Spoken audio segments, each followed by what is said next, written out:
In this episode, we sail to the remote and stunning Surin Islands. While we're here, we take in some snorkeling,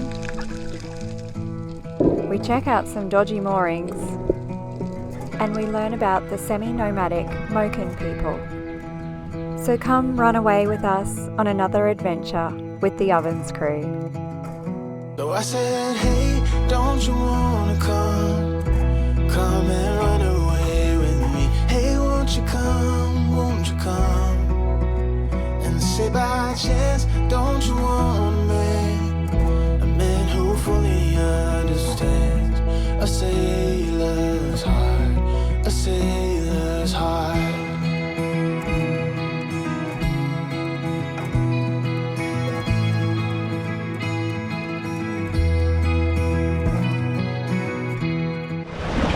Morning, we're just making our way to Surin Island.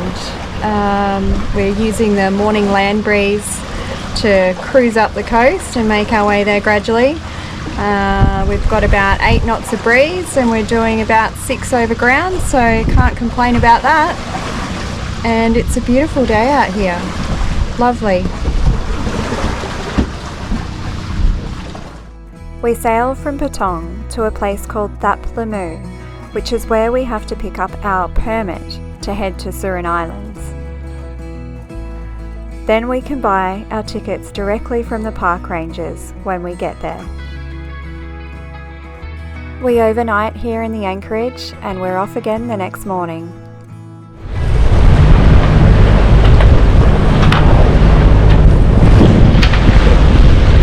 We're just on the way to Surin Islands.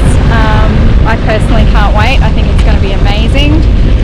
And we can't sail today because the winds are pretty light and they're head on. But we should be there soon. Very excited. Stay tuned. All the keyboard warriors on Facebook told us that we'd be attacked by pirates if we came out into these waters because it's so close to Myanmar. But we only saw the odd fishing boat. And we arrived into the stunning Surin Islands unscathed.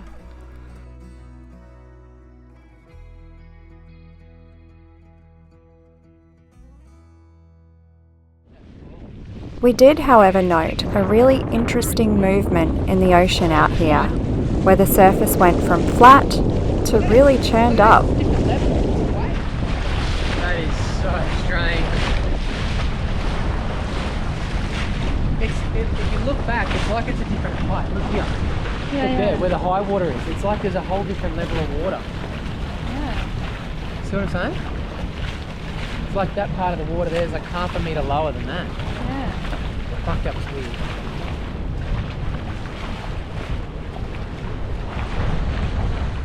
We picked up a mooring on the back side of the island where it was nice and protected.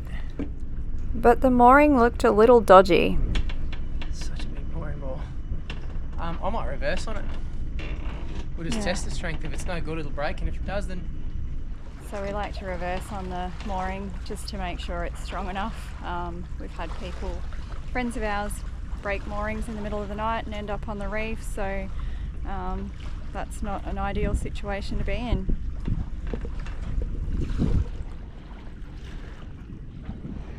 And you're not allowed to anchor here, it's a national park, so you have to use the mooring.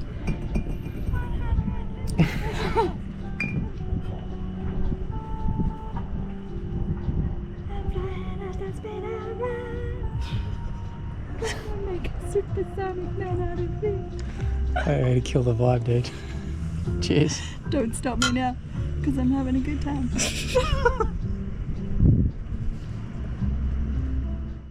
Ah, the serenity. This is just what we needed.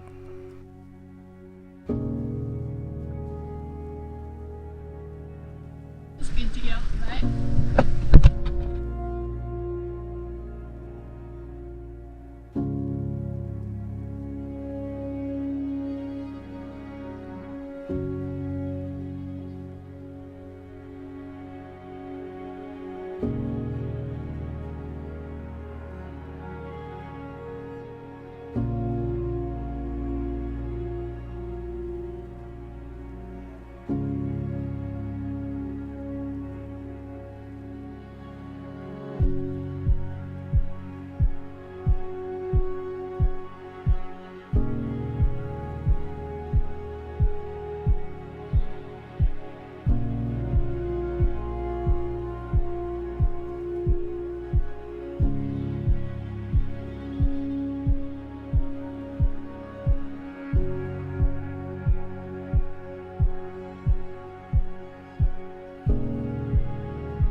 yeah, it's a bloody huge bommy. Like, we wouldn't be able to move it, but the rope's in good nick from the bommy up.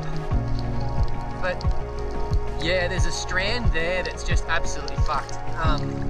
What you would do, they've got good rope and then a big loop, and then from the loop there's only a couple of strands barely hanging on to the ball itself. So if you were to pick up the first loop, no worries at all. But if you were to pick up from the ball to where the actual loop is to what you're supposed to do, you'd find yourself in a world of hurt if the sea stay kicked up. So that's why it pays to check the balls all the time, check the moorings. So that. I mean, you would have seen it where I just sort of shook my finger. You can see where the strands have all just come undone. All the strands look like they're in pretty good nick, but it's not okay, you know. And these guys will not let you anchor here. It's illegal to anchor. You can only pick up the mooring ball. So if that's the case, then these guys really should be bloody maintaining it. Considering how much it costs to come here, you pay the park rangers, they're obviously not doing their job. So who knows where the money's going. But this is why it always pays to check the balls first. So that's the mooring right there. And they've got a pretty decent bloody loop here. But that is all that's holding onto your boat right there from the ball to the ball. So you know, like, that's just not okay. That is unacceptable. In fact, there's a different strand of rope there. So if you were to come in and pick it up, like I said before, pick it up from the ball, which is what you're supposed to do, you could end up in a world of hurt. That is okay. But the mooring ball should be back here on that rope. Yeah. So that's where the mooring ball is there. So those little strands are holding that. And would you take a look at this reef? It was so glassy. We could see everything just from the dinghy.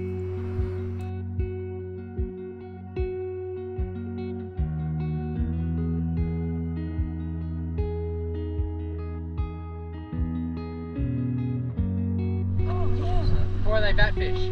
Might be. No, hang on, it's a big school of fish. Look at the forwards. Yeah, it is. Oh, they're huge. Oh, they're drummers. Usually is. The fish expert over here. Rex Hunt.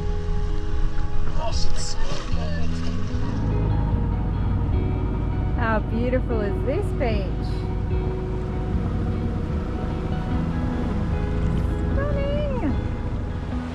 We had a lot of fun exploring these stunning and uninhabited islands. And we're learning to pick up on the tracks of animals. You can see the water monitor. Just been walking along here. And there's other kinds of tracks. Like this big guy. He's out around his shell. You need a new shell, buddy.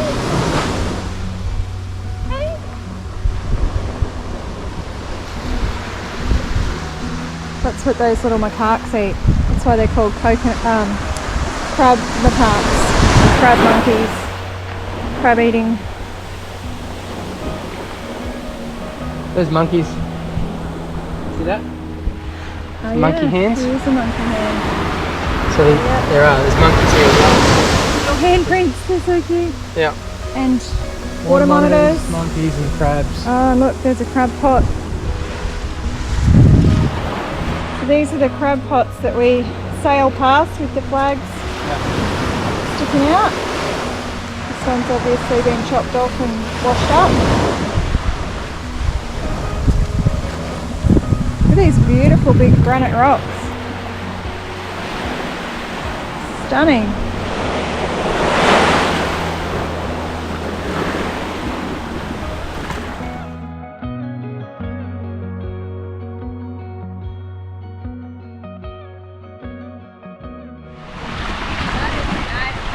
That is a nice boulder. What? I like that boulder. That is a nice boulder.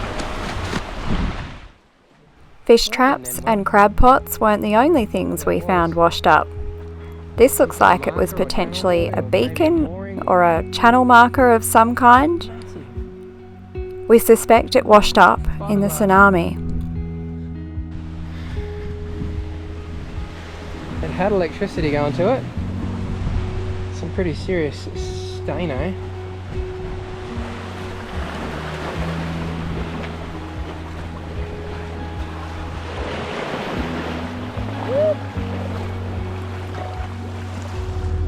Another day, another island to explore.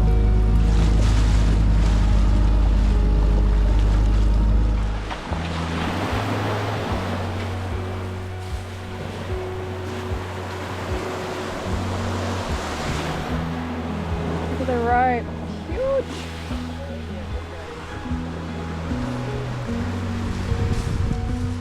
Do you reckon it fell over in the tsunami? Hard to say. It's an old tree. Big old tree, but it's still alive. Still living, yeah. And more underwater exploration for sure, where we spot crays and all kinds of fish life. The viz wasn't particularly good this day, but it's always a wonderful experience to submerge yourself in this underwater world.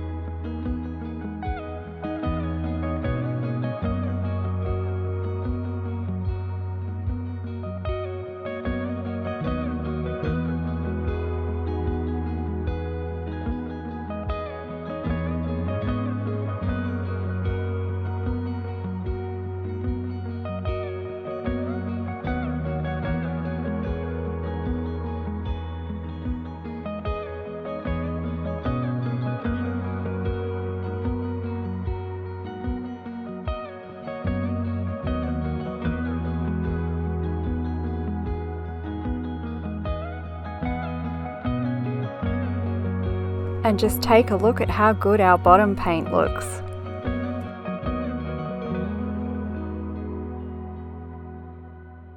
The following day, the conditions are right to check out the other side of the island. So we move Excelsior around and pick up a mooring in this gorgeous spot.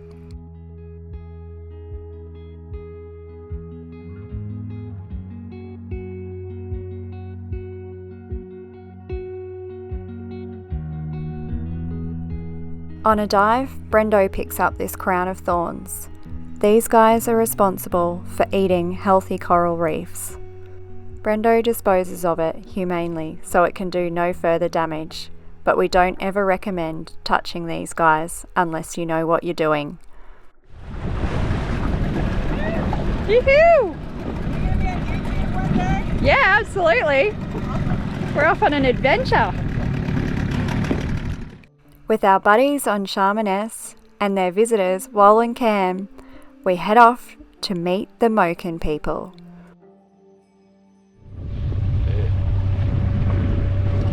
It's pretty good, isn't it?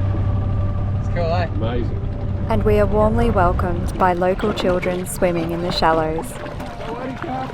Sawadika. Hello. Hello. Sawadika. Tour boats frequent the village now, but we arrived in the afternoon once they'd all left. The Moken are a group of maritime hunter-gatherers that traditionally roamed freely between the small islands, reefs and shoals in the Andaman Sea, and ranged across an area that encompassed the waters of Myanmar, Thailand and Malaysia, also known as Salung. And the Moken people, just like the Bajo people of Indonesia, have adapted to the sea. Moken children spend much of their day in the sea diving for food, and they are uniquely adapted to this job because they can see underwater. And this intimacy with the sea ultimately saved the Moken people. The Boxing Day tsunami, which was so devastating to the region, was a relatively small event for the Moken. They intuitively knew to get to higher ground, and they all survived, even though their village was washed away. Their village was rebuilt in this location, and today the Moken sell their crafts, most of which is made from recycled sea debris.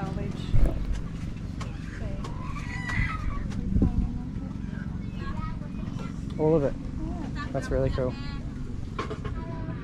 And similarly to the Barjo people, the Moken ladies wear a turmeric paste on their faces as a natural sunscreen. I was quite taken with this little girl and her enthusiastic demonstration. Beautiful.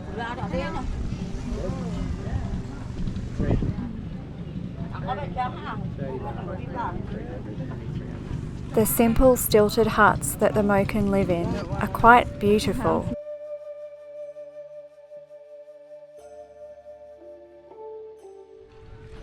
Due to the conflict in Myanmar, the Moken now can no longer fish the grounds that they once did. Because their hunting grounds have diminished, many of the Moken men are now resorting to commercial tourism and driving long-tail boats instead of the traditional kabangs.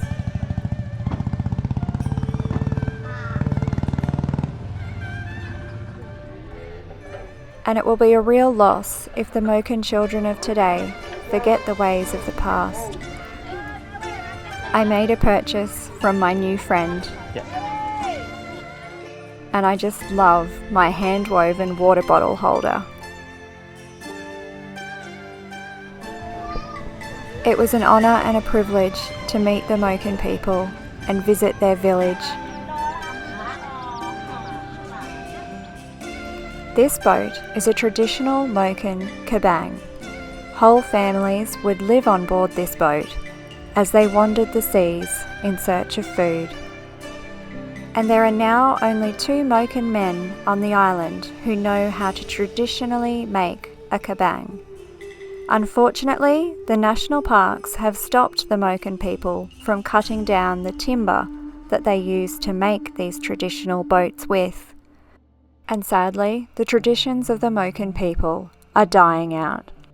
We were fortunate enough to meet a Moken boat builder. These days, he makes them on a much smaller scale from timbers that he finds washed up on shore.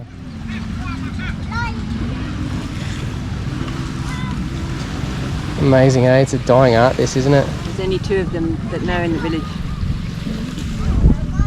That and another old guy. Yeah, that's it. That's all that's left. It's really special, the design. Oh, it's fantastic. We were just looking at the backside of that one as well. The tiller. The same on the Same on bow each one. side. Yeah. Bow and stern. Apparently it was a message to the pirates that they had nothing to steal. Oh, Really? Yeah. There you go.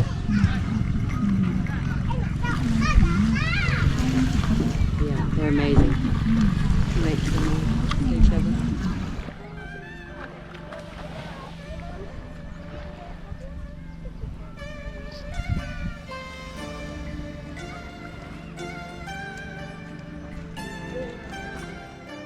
But when we made our way back to Excelsior, we noticed something was amiss. So you might notice we are not over on that mooring anymore, but on another one. We just got back from the Barjo village, or the Moken, whatever they are. And as we got back, I sort of said to Sarah, I was like, our boat isn't where we left it. Brody and Charlize stayed behind because Broads is feeling a bit crook and Charlize just wasn't interested.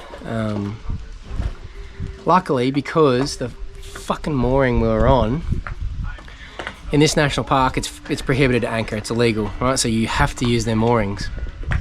Mooring we're on dragged, which put our brand new rudder, brand spanking new, fresh repair, freshly painted rudder on the reef. Brody and Charlize have just dropped the mooring, manoeuvred a 50-foot catamaran on their own, off a mooring, away from a reef, and over and picked up a whole new mooring on their own. I can't tell you how unbelievably proud I am of him and her. And from what he said, it wasn't easy.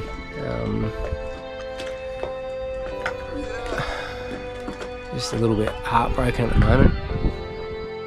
The damage, fortunately, isn't too bad. There's a really small compression, but yeah, I'm bloody proud of him. I'm devastated, but I'm really proud of him, and I guess it just sort of goes to show that these kids don't just sit at home on their devices, you know, they're learning real world things. You know, for a 14-year-old kid to manoeuvre a 50-foot catamaran in wind over to a whole other mooring ball, pick it up, and his little sister who's 12 pick up a mooring is just remarkable. So we're feeling kind of shit as parents at the moment, but also feeling pretty proud. You know, if he didn't know how to do that, the damage could have been so much more significant, you know. See you next time when we set sail on Thailand and make our way to Malaysia.